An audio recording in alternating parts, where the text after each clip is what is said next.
Fire. Hit, sir. Got the tripod of one of them. They're stopped. The others are trying to repair it. Quick, get the range. Shift 30 meters. 30 meters. Projection 27 degrees. 27 degrees. Fire.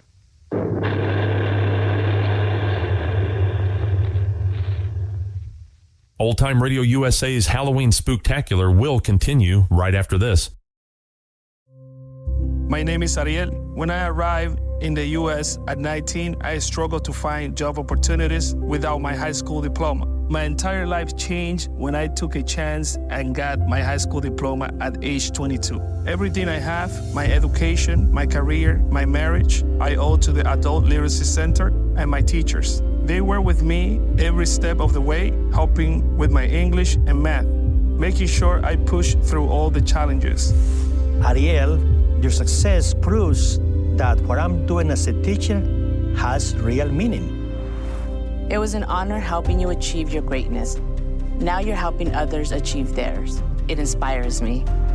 Education was the key that unlocked all my opportunities. When you graduate, they graduate. Find free and supportive adult education centers near you at finishyourdiploma.org. Brought to you by Dollar General Literacy Foundation and the Ad Council. What I know about courage, I learned from my adoptive mom. She said sometimes you just gotta hold on and know we'll get through this. Mom, we are so high up. Hold my hand. No, you hold my hand. Here we go. Learn about adopting a teen from foster care. You can't imagine the reward. Visit adoptuskids.org to find out more. I learned patience from my adoptive dad. All he had to say was, "Hey, you got this. Just breathe." Hey, we're pretty good. Yeah. Might have to start a band. I got it. Learn about adopting a teen from foster care. You can't imagine the reward. Visit adoptuskids.org to find out more. This message is brought to you by Adopt US Kids, the U.S. Department of Health and Human Services, and the Ad Council. Hi, I'm Ryan Blaney, a third-generation race car driver, and we dedicate a lot of our time to going as fast as possible. My grandpa Lou is the reason why my dad and I started racing, and I'm really proud to follow in his tracks. But when my grandpa was diagnosed with Alzheimer's, it was a very unexpected bump in the road for us. I've learned a lot on this journey with my grandpa Lou, and the memories of my grandpa will always be with me. It's important to notice if older family members are acting differently, experiencing problems with their memory, or having trouble with routine tasks. Talking about Alzheimer's can be really tough. But if you notice something, have a conversation with your loved one. Encourage them to see a doctor or offer to go with them. Early detection of Alzheimer's can give your family time to explore support services, make a plan for the future, and access available treatments. The Alzheimer's Association provides care, support, and research to help you take control of the situation with your family and manage the disease together. If you or your family are noticing changes, it could be Alzheimer's. Talk about seeing a doctor together. Visit alz.org/time to talk. A message from the Alzheimer's Association and the Ad Council. Listening to 24 hours of The War of the Worlds, the original radio broadcast on Old Time Radio USA. The Columbia Broadcasting System and its affiliated stations present Orson Welles and the Mercury Theatre on the air in The War of the Worlds by H.G. Wells.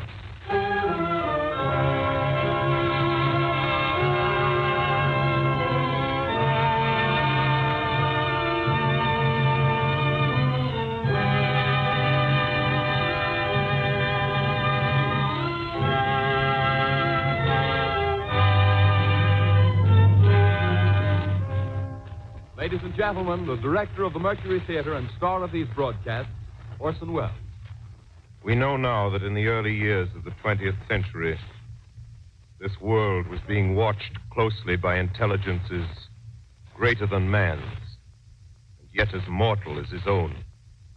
We know now that as human beings busied themselves about their various concerns, they were scrutinized and studied, perhaps almost as narrowly as a man with a microscope might scrutinize the transient creatures that swarm and multiply in a drop of water. With infinite complacence, people went to and fro over the earth about their little affairs, serene in the assurance of their dominion over this small, spinning fragment of solar driftwood, which by chance or design, man has inherited out of the dark mystery of time and space.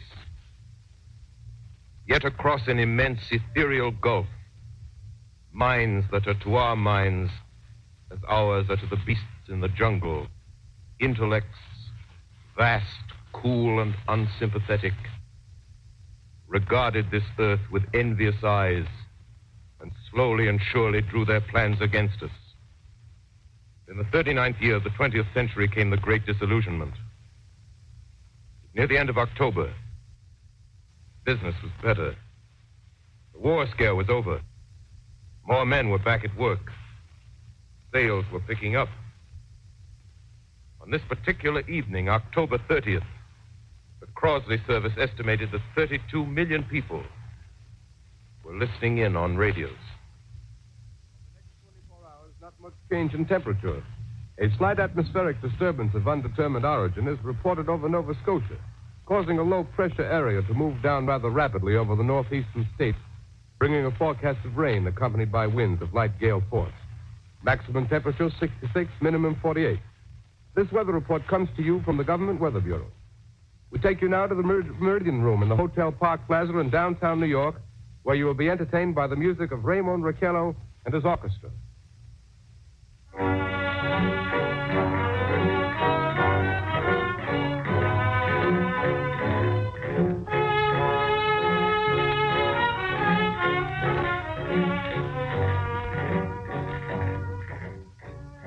Good evening, ladies and gentlemen. From the Meridian Room in the Park Plaza Hotel in New York City, we bring you the music of Raymond Raquello and his orchestra. With a touch of the Spanish, Raymond Raquello leads off with La Comparsita.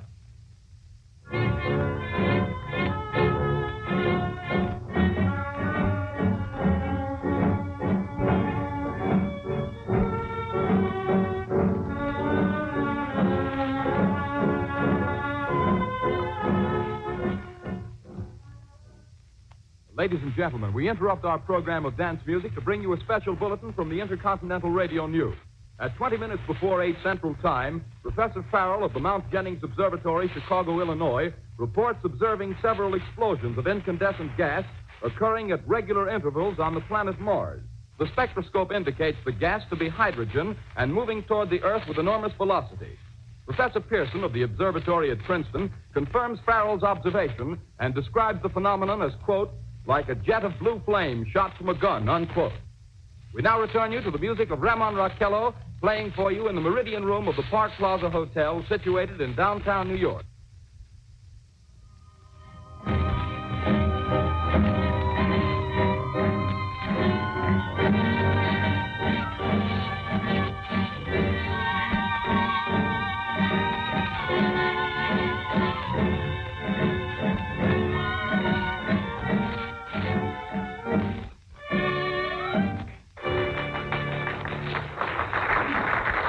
And now a tune that never loses favor, the ever-popular Stardust, Raymond Raquello and his orchestra.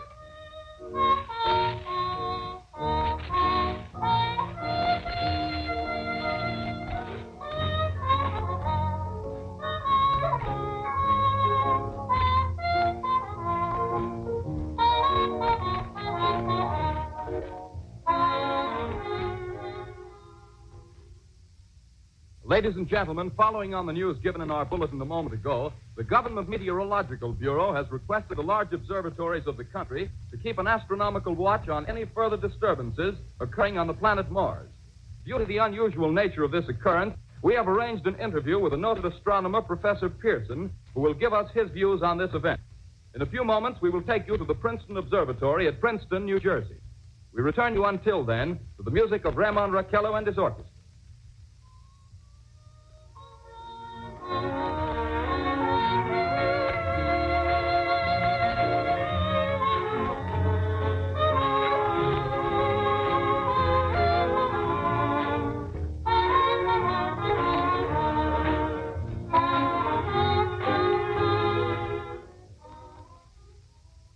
We are ready now to take you to the Princeton Observatory at Princeton, where Carl Phillips, our commentator, will interview Professor Richard Pearson, famous astronomer. We take you now to Princeton, New Jersey. Good evening, ladies and gentlemen. This is Carl Phillips speaking to you from the observatory at Princeton. I'm standing in a large semicircular room, pitch black except for an oblong split in the ceiling. Through this opening, I can see a sprinkling of stars that cast a kind of frosty glow over the intricate mechanism of the huge telescope. The ticking sound you hear is the vibration of the clockwork. Professor Pearson stands directly above me on a small platform, peering through the giant lens. I'll ask you to be patient, ladies and gentlemen, during any delay that may arise during our interview. Besides the ceaseless watch of the heavens, Professor Pearson may be interrupted by telephone or other communications. During this period, he is in constant touch with the astronomical centers of the world. Professor, may I begin our questions? At any time, Mr. Phillips. Professor, would you please tell our radio audience exactly what you see as you observe the planet Mars through your telescope? Nothing unusual at the moment, Mr. Phillips. A red disk swimming in the blue sea. Transverse stripes across the disk. Quite distinct now because Mars happens to be at the point nearest the Earth, in opposition, as we call it. In your opinion, what do these transverse stripes signify, Professor Pearson? Not canals, I can assure you, Mr. Phillips. See. Although that's the popular conjecture of those who imagine Mars to be inhabited. From a scientific viewpoint, the stripes are merely the result of atmospheric conditions peculiar to the planet. Then you're quite convinced, as a scientist, that living intelligence as we know it does not exist on Mars? I should say the chances against it are 1,000 to 1. And yet, how do you account for these gas eruptions occurring on the surface of the planet at regular intervals? Phillips, I cannot account for it. By the way, Professor, for the benefit of our listeners, how far is Mars from the Earth? Approximately 40 million miles. Well, that seems a safe enough distance. Just a moment, ladies and gentlemen. Someone has just handed Professor Pearson a message. While he reads it, let me remind you that we are speaking to you from the observatory in Princeton, New Jersey, where we are interviewing the world-famous astronomer, Professor Pearson. One moment, please. Professor Pearson has passed me a message which he has just received.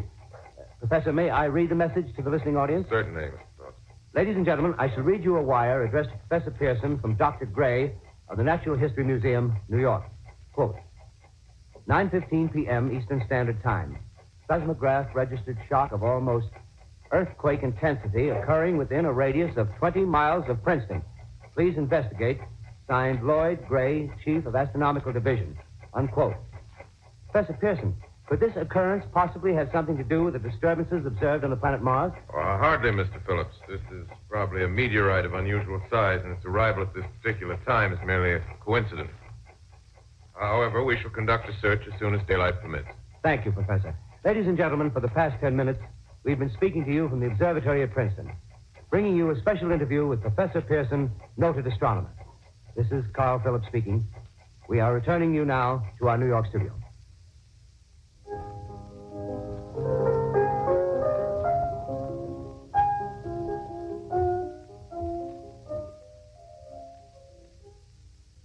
Ladies and gentlemen, here is the latest bulletin from the Intercontinental Radio News. Toronto, Canada. Professor Morse of Macmillan University reports observing a total of 3 explosions on the planet Mars between the hours of 7:45 p.m. and 9:20 p.m. Eastern Standard Time. This confirms earlier reports received from American observatories. Now, nearer home, comes a special bulletin from Trenton, New Jersey. It is reported that at 8:50 p.m., a huge flaming object, believed to be a meteorite, fell on a farm in the neighborhood of Grover's Mill, New Jersey, 22 miles from Trenton. The flash in the sky was visible within a radius of several hundred miles, and the noise of the impact was heard as far north as Elizabeth. We have dispatched a special mobile unit to the scene, and we'll have our commentator, Carl Phillips, give you a word picture of the scene as soon as he can reach there from Princeton.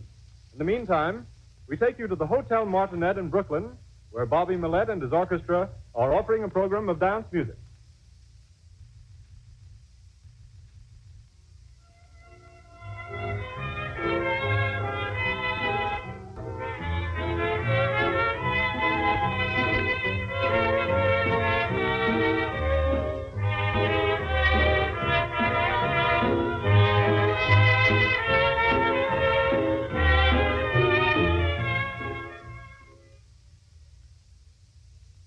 We take you now to Grover's Mill, New Jersey.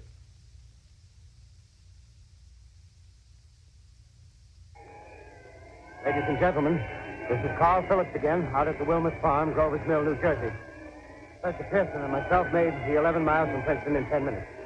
Well, I hardly know where to begin. To paint for you a word picture of a strange scene before my eyes, like something out of a modern Arabian Nights. Well, I just got here. I haven't had a chance to look around yet. I guess that's it. Yes, I guess that's the thing directly in front of me, half buried in a vast pit. Must have struck with terrific force. The ground is covered with splinters of a tree. It must have struck on its way down. But I can see the object itself doesn't look very much like a meteor. At least not the meteors I've seen. It looks more like a huge cylinder. Has a diameter of, what would you say, Professor Pearson? What's that? What would you say, what's the diameter of this? About 30 yards. About 30 yards. The metal on the sheath is, well, I've never seen anything like it. The color is sort of yellowish white. Its curious spectators now are pressing close to the object in spite of the efforts of the police to keep them back. Getting in front of my line of vision. Would you mind standing one side, please? While the police are pushing the crowd back. Here's Mr. Wilmot, owner of the farm here. He may have some interesting facts to add. Mr. Wilmot, would you please tell the radio audience as much as you remember of this rather unusual visitor that dropped in your backyard? Step closer, please. Ladies and gentlemen, this is Mr. Wilmot. Well, I was listening to the radio. Closer and louder, please. Pardon me? Louder, please, closer. Yes. I was listening to the radio and kind of drowsing. That professor fellow was talking about Mars, so I was half chosen and half... Yes, Mr. Wilmot, and then what happened?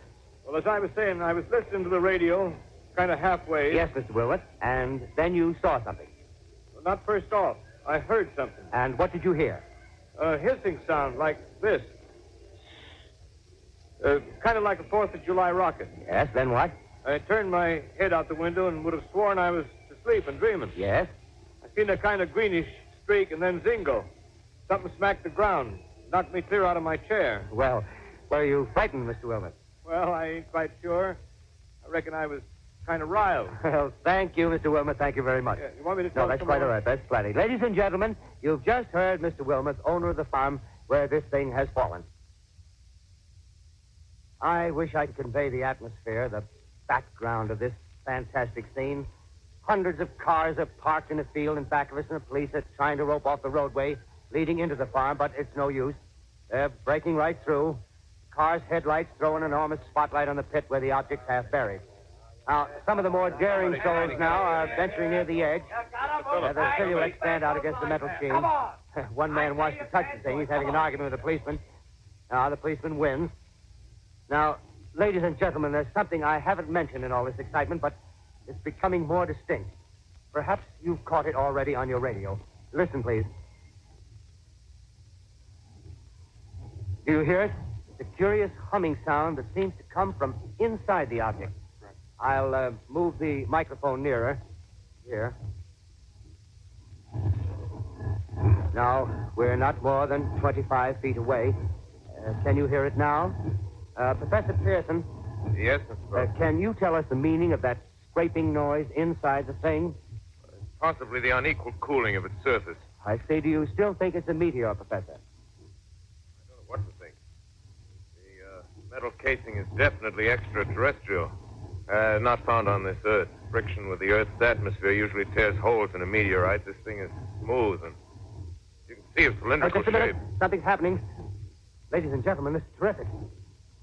This end of the thing is beginning to flake off. The top is beginning to rotate like a screw, and this thing must be hollow. He's moving. Keep back. Keep those men back. Keep back there. Keep those idiots back. Take off. The top's loose. Look out there. Stand back. Ladies and gentlemen, this is the most terrifying thing I've ever witnessed. Wait a minute. Someone calling someone or something. I can see turning out of that black hole two luminous discs. The eyes, it might be a face, might be almost... Good heavens, something wriggling out of the shadow like a gray snake. Now it's another one, and another one, and another one. They look like tentacles to me. Oh, yeah, I can see the thing's body. Now it's large as a bear.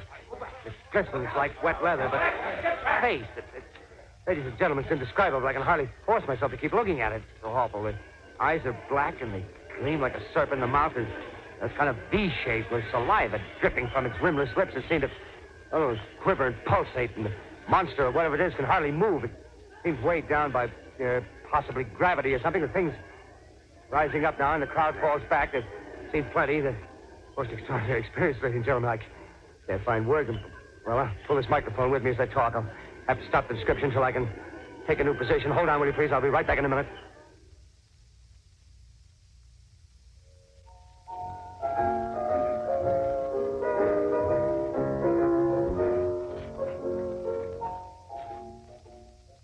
We are bringing you an eyewitness account of what's happening on the Wilmuth Farm, Grover's Mill, New Jersey.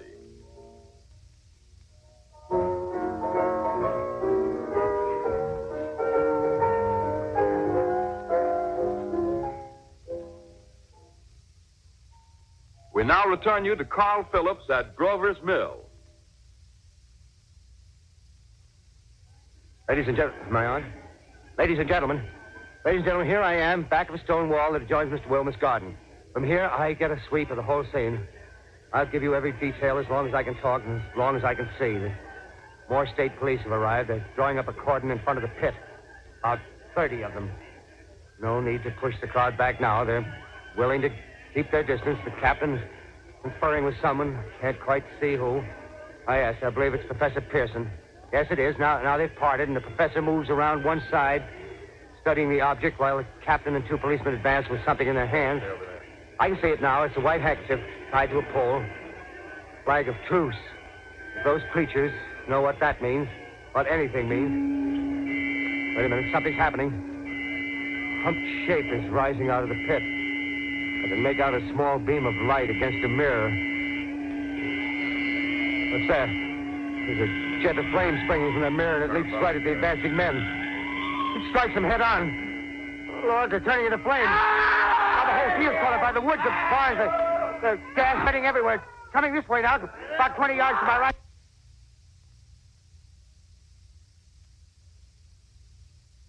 Ladies and gentlemen, due to circumstances beyond our control, we are unable to continue the broadcast from Grover's Mill. Evidently, there's some difficulty with our field transmission. However, we will return to that point at the earliest opportunity. In the meantime, we have a late bulletin from San Diego, California. Professor Indelkoffer, speaking at a dinner of the California Astronomical Society, expressed the opinion that the explosions on Mars are undoubtedly nothing more than severe volcanic disturbances on the surface of the planet. We continue now with our piano interlude.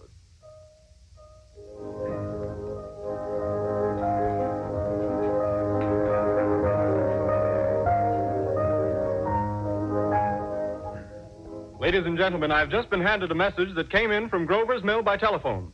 Just one moment, please. At least 40 people, including 6 state troopers, lie dead in a field east of the village of Grover's Mill. Their bodies burned and distorted beyond all possible recognition. The next voice you hear will be that of Brigadier General Montgomery Smith, commander of the state militia at Trenton, New Jersey. I have been requested by the governor of New Jersey to place the counties of Mercer and Middlesex as far west as Princeton and east to Jamesburg under martial law. No one will be permitted to enter this area except by special pass issued by state or military authorities. 4 companies of state militia are proceeding from Trenton to Grover's Mill and will aid in the evacuation of homes within the range of military operations. Thank you. You have just been listening to General Montgomery Smith, commanding the state militia at Trenton. In the meantime, further details of the catastrophe at Grover's Mill are coming in. The strange creatures, after unleashing their deadly assault, crawled back in their pit and made no attempt to prevent the efforts of the firemen to recover the bodies and extinguish the fire. The combined fire departments of Mercer County are fighting the flames which menace the entire countryside. We have been unable to establish any contact with our mobile unit at Grover's Mill, but we hope to be able to return you there at the earliest possible moment. In the meantime, we take you to... Just one moment, please. Ladies and gentlemen, I have just been informed that we have finally established communication with an eyewitness of the tragedy. Professor Pearson has been located at a farmhouse near Grover's Mill, where he has established an emergency observation post. As a scientist, he will give you his explanation of the calamity. The next voice you hear will be that of Professor Pearson, brought to you by direct wire. Professor Pearson.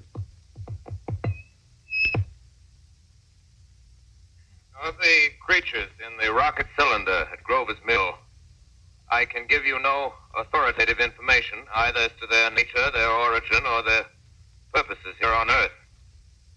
Of their destructive instrument, I might venture some conjectural explanation. For want of a better term, I shall refer to the mysterious weapon as a heat ray. It's all too evident that these creatures have scientific knowledge far in advance of our own. It's my guess that in some way they are able to generate an intense heat in a chamber of practically absolute non-conductivity. This intense heat they project in a parallel beam against any object they choose by means of a polished parabolic mirror of unknown composition, much as the mirror of a lighthouse projects a beam of light. That is my conjecture of the origin of the heat ray. Thank you, Professor Pearson. Ladies and gentlemen, here is a bulletin from Trenton. It is a brief statement informing us that the charred body of Carl Phillips has been identified in a Trenton hospital. Now, here's another bulletin from Washington, D.C. The Office of the Director of the National Red Cross reports 10 units of Red Cross emergency workers have been assigned to the headquarters of the state militia, stationed outside of Grover's Mill, New Jersey. Here's a bulletin from State Police, Princeton Junction. The fires at Grover's Mill and vicinity are now under control. Scouts report all quiet in the pit, and there is no sign of life appearing from the mouth of the cylinder. Now, ladies and gentlemen, we have a special statement from Mr. Harry McDonald, Vice President in charge of operations. We have received a request from the state militia of Trenton to place at their disposal our entire broadcasting facilities. In view of the gravity of the situation, and believing that radio has a responsibility to serve in the public interest at all times, we are turning over our facilities to the state militia at Trenton. We take you now to the field headquarters of the state militia near Grover's Mill, New Jersey. This is Captain Lansing of the Signal Corps, attached to the state militia, now engaged in military operations in the vicinity of Grover's Mill. Situation arising from the reported presence of certain individuals of unidentified nature is now under complete control.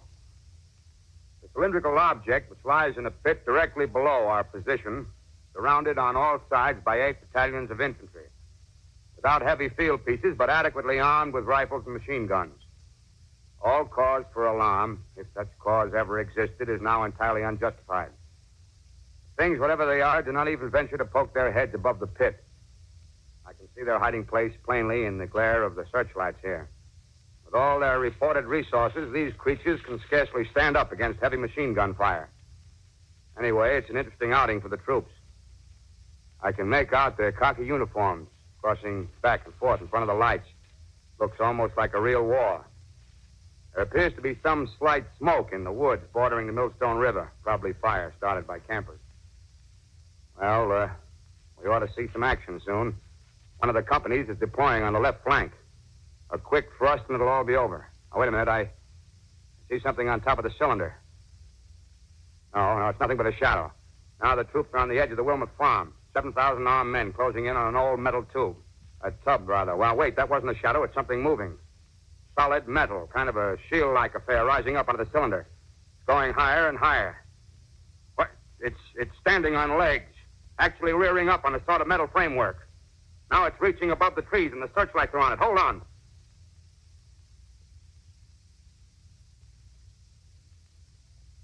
Ladies and gentlemen, I have a grave announcement to make. Incredible as it may seem, both the observations of science and the evidence of our eyes lead to the inescapable assumption that those strange beings who landed in the Jersey farmlands tonight are the vanguard of an invading army from the planet Mars. The battle which took place tonight at Grover Mills has ended in one of the most startling defeats ever suffered by an army in modern times. 7,000 men armed with rifles and machine guns pitted against a single fighting machine of the invaders from Mars. 120 known survivors. The rest strewn over the battle area from Grover's Mill to Plainsboro, crushed and trampled to death under the metal feet of the monster, or burned to cinders by its heat ray. The monster is now in control of the middle section of New Jersey and has effectively cut the state through its center. Communication lines are down from Pennsylvania to the Atlantic Ocean. Railroad tracks are torn and service from New York to Philadelphia discontinued, except routing some of the trains through Allerton and Phoenixville. Highways to the north, south, and west are clogged with frantic human traffic. police and army reserves are unable to control the mad flight. By morning, the fugitives will have swelled Philadelphia, Camden, and Trenton. It is estimated to twice their normal population. Martial law prevails throughout New Jersey and eastern Pennsylvania. At this time, we take you to Washington for a special broadcast on the national emergency. The Secretary of the Interior. Citizens of the nation, I shall not try to conceal the gravity of the situation that confronts the country, nor the concern of your government in protecting the lives and property of its people. However, I wish to impress upon you, private citizens and public officials, all of you, the urgent need of calm and resourceful action. Fortunately, this formidable enemy is still confined to a comparatively small area, and we may place our faith in the military forces to keep them there. In the meantime, placing our faith in God, we must continue the performance of our duties, each and every one of us, so that we may confront this destructive adversary with a nation united, courageous, and consecrated to the preservation of human supremacy on this earth. I thank you. You have just heard the Secretary of the Interior speaking from Washington. Bulletins too numerous to read are piling up in the studio here. We're informed that the central portion of New Jersey is blacked out from radio communication due to the effect of the heat ray upon power lines and electrical equipment. Here's a special bulletin in New York. Cables have been received from English, French, and German scientific bodies offering assistance. Astronomers report continued gas outbursts at regular intervals on the planet Mars. The majority voiced the opinion that the enemy will be reinforced by additional rocket machines. There have been several attempts made to locate Professor Pearson of Princeton, who has observed Martians at close range. It is feared he was lost in the recent battle. Langham Field, Virginia.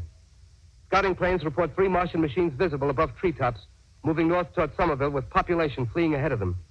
The heat ray is not in use, although advancing at express train speed, invaders pick their way carefully. They seem to be making a conscious effort to avoid destruction of cities and countryside. However, they stop to uproot power lines, bridges, and railroad tracks. Their apparent objective is to crush resistance, paralyze communication, and disorganize human society. Here is a bulletin from Basking Ridge, New Jersey. Coon hunters have stumbled on a second cylinder similar to the first, embedded in the great swamp 20 miles south of Morristown. Army field pieces are proceeding from Newark to blow up the second invading unit before the cylinder can be opened and the fighting machine rigged. They are taking up a position in the foothills of Watchung Mountain. Another bulletin from Langham Field, Virginia. Scouting planes report enemy machines, now 3 in number, increasing speed northward, kicking over houses and trees in their evident haste to form a conjunction with their allies south of Morristown. Machines also sighted by telephone operator east of Middlesex within 10 miles of Plainfield. Here's a bulletin from Winston-Field, Long Island.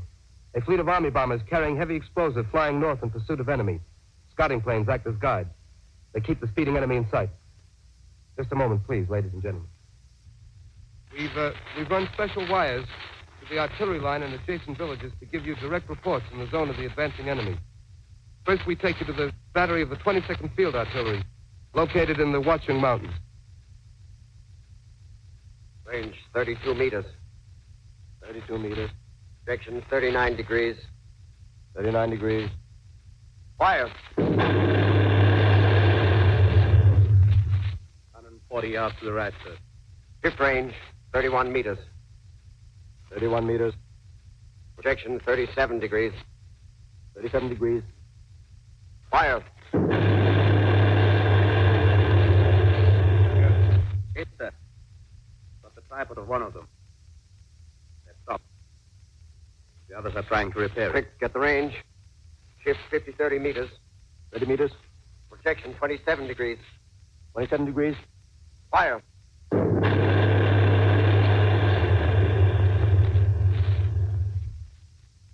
see the cell land, sir. Letting off a smoke. What is it? Black smoke, sir. Moving this way. Lying close to the ground. Moving fast. Put on gas mask. Ready to fire. Shift to 24 meters. 24 meters. Projection 24 degrees. 24 degrees. Fire.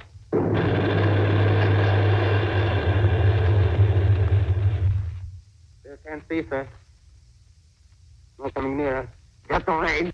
50 feet. Meters. 23 meters. 23 meters.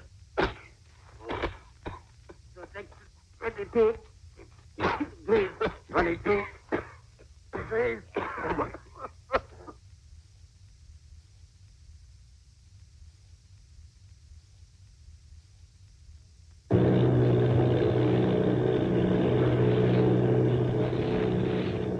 Army bombing plane B-843 off Bayonne, New Jersey. Lieutenant Vogt, commanding 8 bombers, reporting to Commander Fairfax, Langham Field.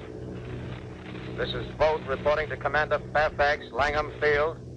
Enemy tripod machines now in sight. Reinforced by 3 machines from the Morristown cylinder. 6 altogether. 1 machine partially crippled. Believed hit by shell from Army gun in Watchung Mountains. Guns now appear silent. A heavy black fog hanging close to the earth of extreme density, nature unknown.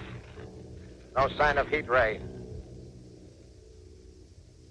Enemy now turns east, crossing Passaic River into the Jersey marshes. Another straddles the Pulaski Skyway. Evident objective is New York City. They're pushing down a high-tension power station. Machines are close together now, and we're ready to attack. Planes circling, ready to strike. 1,000 yards, and we'll be over the first. 800 yards.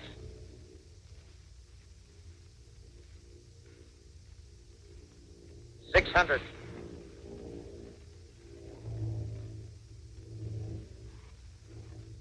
400. 200. There they go. The giant arm raised. Green flash. They're spraying us with flame. 2,000 feet. Engines are giving out. No chance to release bombs. Only one thing left. Drop on them, plane and all. We're diving on the first one. Now the engine's gone. 8.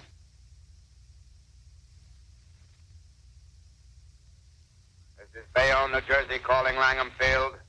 This is Bayonne, New Jersey, calling Langham Field. Come in, please. Langham Field. Go ahead. 8 Army bombers in engagement with enemy tripod machines over Jersey Flats. Engines incapacitated by heat ray. All crashed. 1 enemy machine destroyed. Enemy now discharging heavy black smoke in direction of...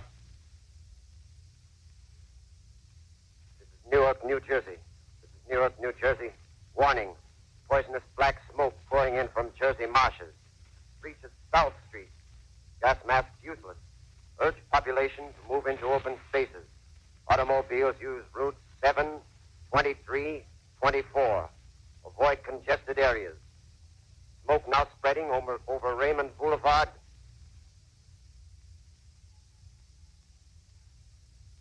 X2L calling CQ. 2X2L calling CQ. 2X2L calling 8X3R. Come in, please. This is 8X3R coming back at 2X2L. How's reception? How's reception? Okay, please.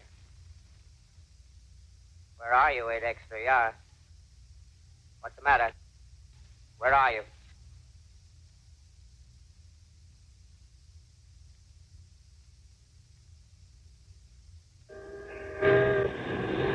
I'm speaking from the roof of Broadcasting Building. I'm speaking from the roof of Broadcasting Building, New York City. The bells you hear are ringing to warn the people to evacuate the city as Martians approach. Estimated in the last 2 hours, 3 million people have moved out along the roads to the north. Hutchison River Parkway still kept open for motor traffic. Avoid bridges to Long Island, hopelessly jammed. All communication with Jersey Shore closed 10 minutes ago. No more defenses. Our army is wiped out. Artillery, Air Force, everything wiped out. This may be the last broadcast. we'll stay here to the end. People are holding service here below us in the cathedral. Now I look down the harbor, all manner of boats, overloaded with fleeing population pulling out from docks. Streets are all jammed. Noise and crowds like New Year's Eve in city. Wait a minute, the enemy is now in sight above the Palisades. Five great machines. First one is crossing the river. I can see it from here, wading the Hudson like a man wading through a brook.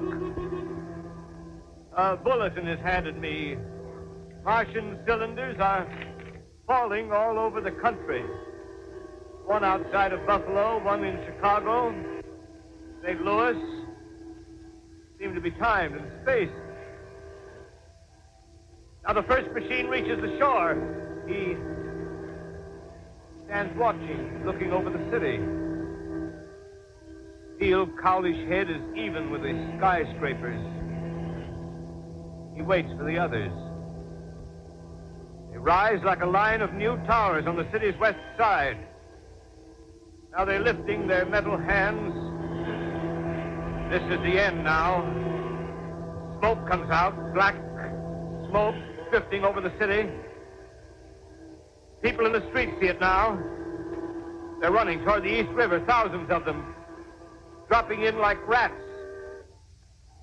Now the smoke's spreading faster. It's reached Times Square.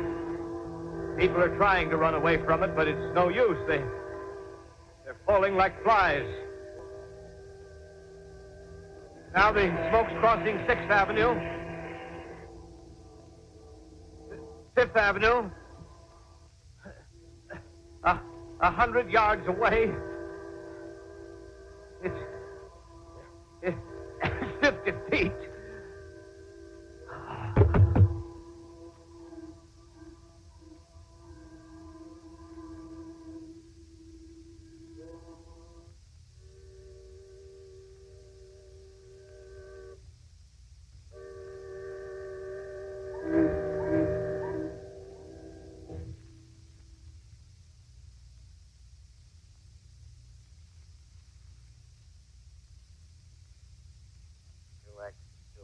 Calling, say kill.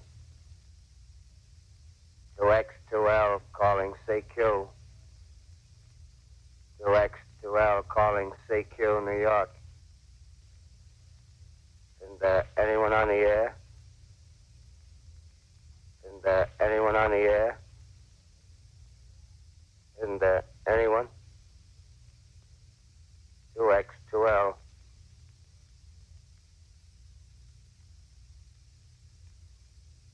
You are listening to a CBS presentation of Orson Welles and the Mercury Theatre on the Air in an original dramatization of The War of the Worlds by H.G. Wells. The performance will continue after a brief intermission. This is the Columbia Broadcasting System. The War of the Worlds by H.G. Wells, starring Orson Welles and the Mercury Theatre on the Air.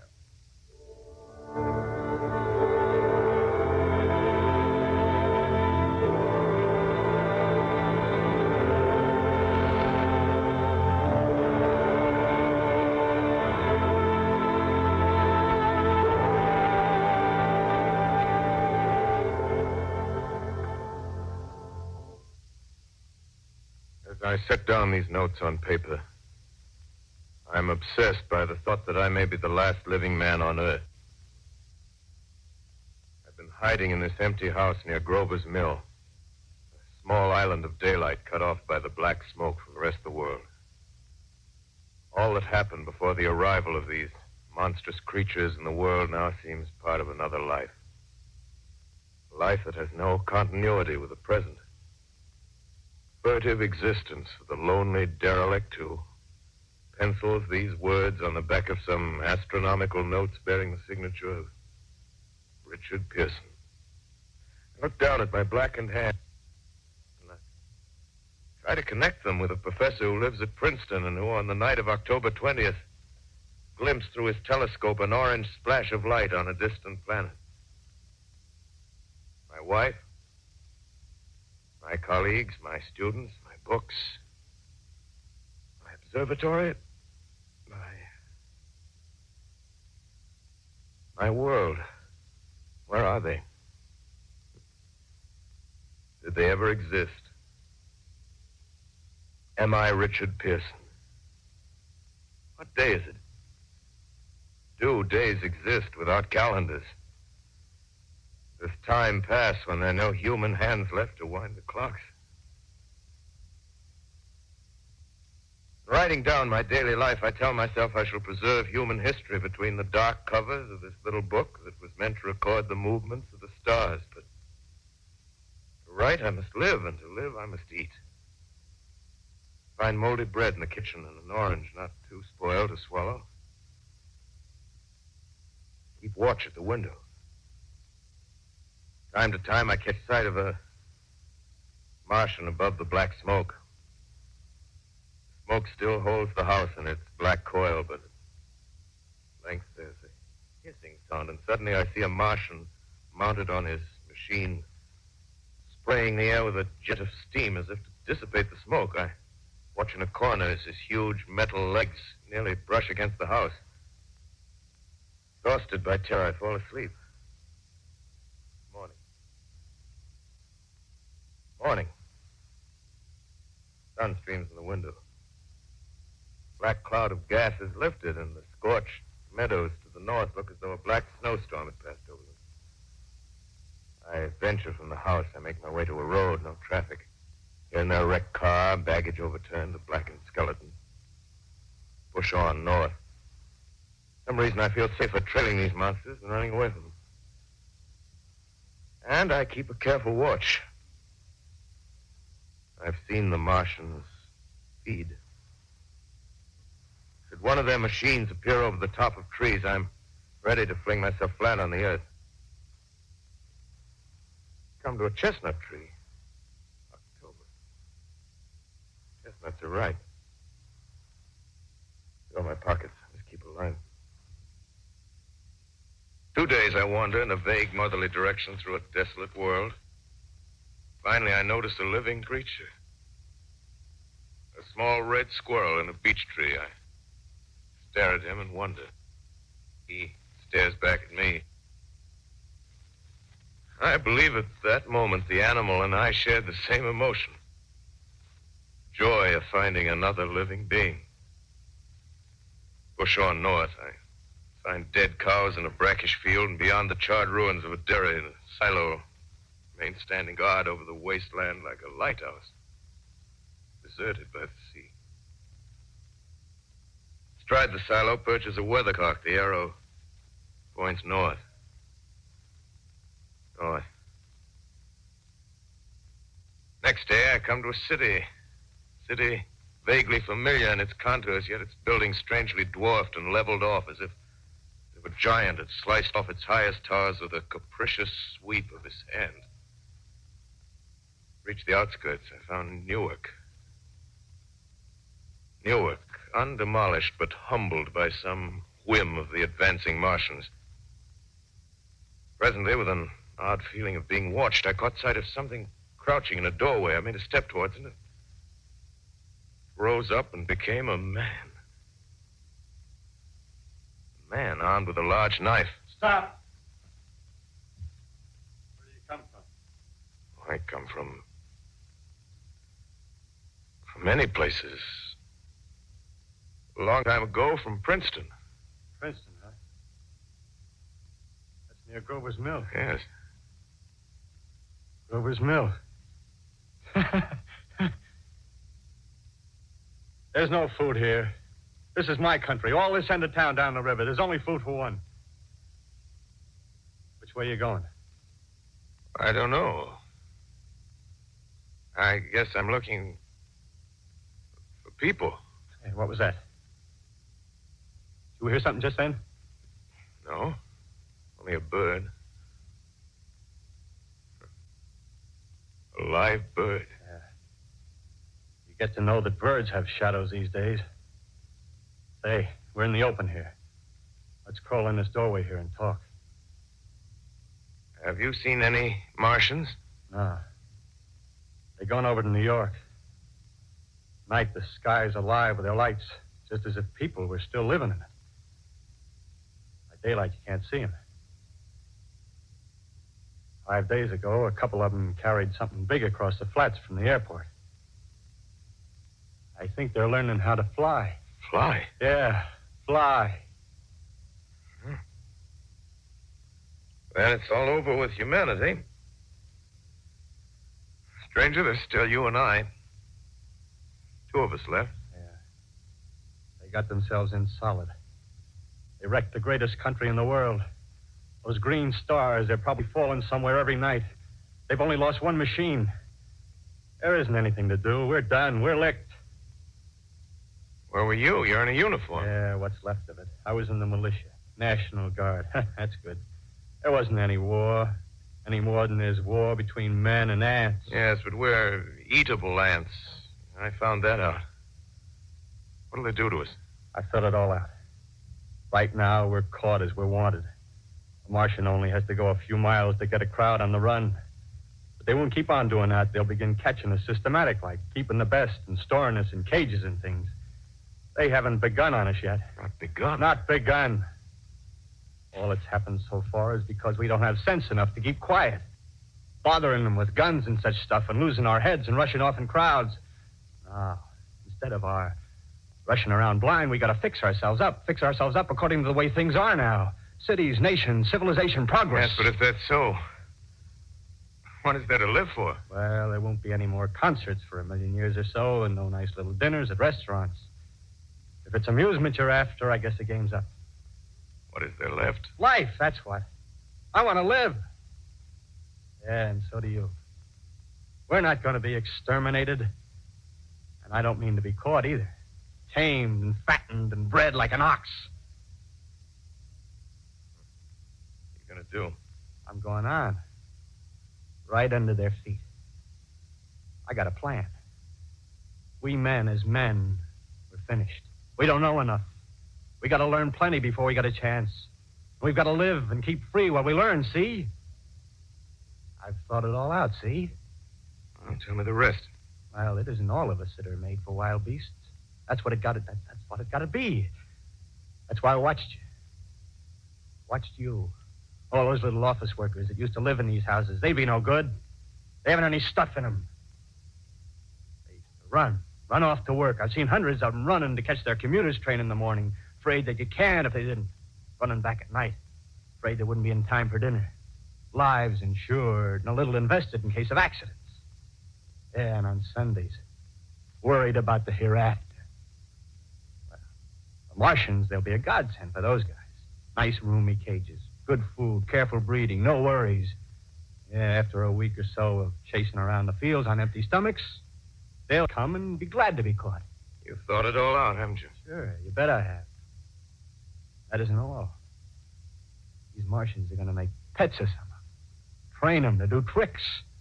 Who knows? Get sentimental over the pet boy who grew up and had to be killed. Yeah. And some, maybe, they'll train to hunt us. Oh, no, it's impossible. Yes, they will. There's men who do it gladly. One of them that comes after me, by... In the meantime, you and I and others like us, where are we to live when the Martians own the Earth? I got it all figured out. We'll live underground. I've been thinking about the sewers. Under New York, there are miles and miles of them. The main ones, they're big enough for anybody. Then there's cellars, vaults, underground storerooms, railway tunnels, subways. You begin to see, huh? We'll get a bunch of strong men together. No weaklings. That rubbish, out. As you meant me to go. All right. Give you a chance, didn't I? Won't quarrel about that. Go on. Well, we got to make safe places for us to stay in, see? Get all the books we can. Science books. That's where men like you come in, see? We raid the museums. We'll even spy on the Martians. May not be so much we have to learn before... Listen. Just imagine this. 4 or 5 of their own fighting machines suddenly start off. Heat rays right and left. Not a Martian in them. Not a Martian in them, see? But men. Men who've learned the way how. May even be in our time. Gee. Imagine having one of them lovely things with its heat ray wide and free. We'd turn it on Martians. We'd turn it on men. We'd bring everybody down on their knees. That's your plan. You, me, two more of us. We'd own the world. I see. Hey, what's the matter? Where's it going? Not to your world. Bye, stranger. Well, after parting with the artilleryman, I came at last to the Holland Tunnel. I entered that silent tube, anxious to know the fate of the great city on the other side of the Hudson. Cautiously, I came out of the tunnel and made my way up Canal Street. Reached 14th Street, and there again were black powder and several bodies and an evil, ominous smell from the gratings of the cellars of some of the houses. I wandered up through the 30s and 40s, stood alone on Times Square, caught sight of a lean dog running down 7th Avenue with a piece of dark brown meat in his jaws and a pack of starving mongrels at his heels. Made a wide circle around me as though he feared I might prove a fresh competitor. Walked up Broadway in the direction of that strange powder, past silent shop windows, displaying their mute wares to empty sidewalks. Past the Capitol Theater, silent, dark. Past a shooting gallery where a row of empty guns faced an arrested line of wooden ducks. Near Columbus Circle, I noticed models of 1939 motor cars in the showrooms facing empty streets. Over the top of the General Motors building, I watched a flock of black birds circling in the sky. Hurried on. Suddenly, I caught sight of the hood of a Martian machine, standing somewhere in Central Park, gleaming in the late afternoon sun. An insane idea. I rushed recklessly across Columbus Circle and into the park. I climbed a small hill above the pond at 60th Street, and from there I could see, standing in a silent row along the mall, 19 of those great metal titans, their cowls empty, their steel arms hanging listlessly by their sides. I looked in vain for the monsters that inhabit those machines. Suddenly, my eyes were attracted to the immense flock of black birds that hovered directly below me. They circled to the ground. And there before my eyes, stark and silent, lay the Martians with the hungry birds pecking and tearing brown shreds of flesh from their dead bodies. Later, when their bodies were examined in laboratories, it was found that they were killed by the putrefactive and disease bacteria against which their systems were unprepared. Slain, after all, man's defenses had failed by the humblest thing that God, his wisdom, has put upon this earth. Before the cylinder fell, there was a general persuasion that through all the deep of space, no life existed beyond the petty surface of our minute sphere. Now we see further. Dim and wonderful is the vision I've conjured up in my mind of life spreading slowly from this little seedbed of the solar system throughout the inanimate vastnesses of sidereal space. But a remote dream, maybe. Maybe that the destruction of the Martians is only a reprieve to them and not to us. The future ordained, perhaps. Strange it now seems to sit in my peaceful study at Princeton, writing down this last chapter of the record, begun at a deserted farm in Grover's Mill. Strange to watch children playing in the streets. Strange to see young people strolling on the green where the new spring grass heals the last black scars of a bruised earth. Strange to watch the sightseers enter the museum where the dissembled parts of a Martian machine are kept on public view. Strange when I recall the time when I first saw it. Bright and clean-cut, hard, and silent under the dawn of that last great day.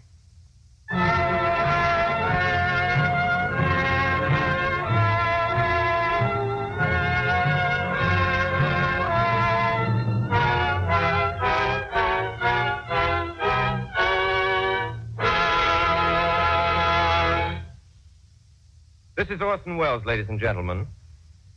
Out of character, to assure you that the War of the Worlds has no further significance than as the holiday offering it was intended to be.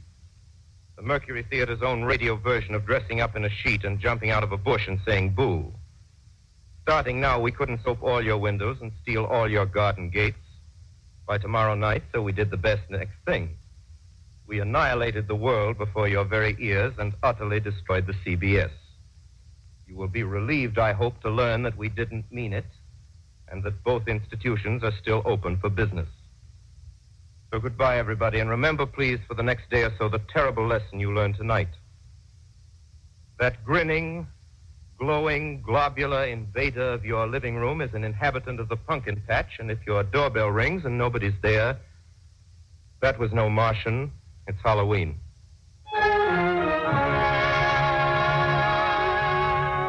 Tonight, the Columbia Broadcasting System and its affiliated stations coast to coast has brought you The War of the World by H.G. Wells, the 17th in its weekly series of dramatic broadcasts featuring Orson Welles and the Mercury Theatre on the air. Next week, we present a dramatization of 3 famous short stories.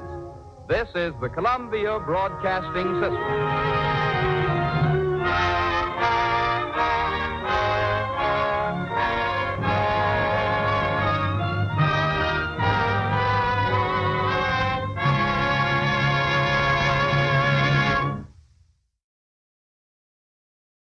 Old Time Radio USA's Halloween Spooktacular will continue right after this.